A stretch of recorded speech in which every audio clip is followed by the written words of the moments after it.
আফগানিস্তানের পাকতিকা প্রদেশে পাকিস্তানি সামরিক বাহিনীর চালানো ভয়াবহ বিমান হামলায় অন্তত ১৫ জন নিহত হয়েছেন।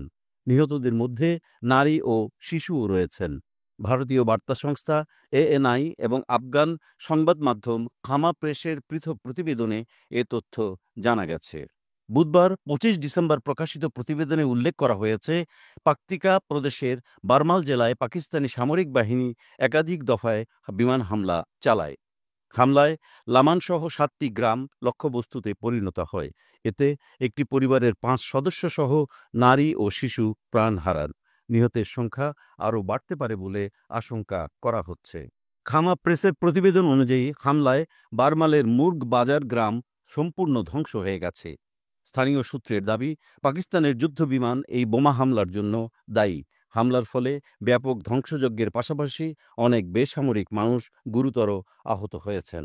হামলার পর আফগানিস্তানের তালেবান নেতৃত্বাধীন প্রতিরক্ষা মন্ত্রণালয় এই ঘটনার নিন্দা জানিয়ে প্রতিশোধ নেয়ার হুমকি দিয়েছে।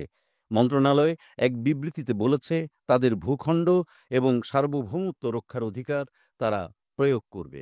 অন্যদিকে পাকিস্তানি কর্মকর্তারা হামলার বিষয়ে আনুষ্ঠানিক কোনো মন্তব্য করেননি।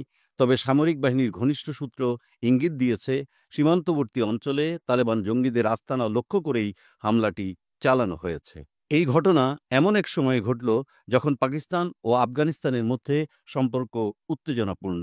পাকিস্তান দীর্ঘদিন ধরে আফগানিস্তানের মাটিতে তেহরিক-ই-তালেবান পাকিস্তান এর মতো জঙ্গিদের উপস্থিতি এবং তাদের কার্যকলাপ নিয়ে অভিযোগ করে আসছে।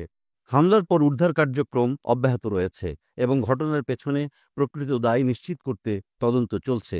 তবে এই হামলা আফগানিস্তানের দক্ষিণাঞ্চলে উত্তেজনা আরও বাড়িয়ে দিয়েছে বলে মনে করছেন বিশ্লেষকরা।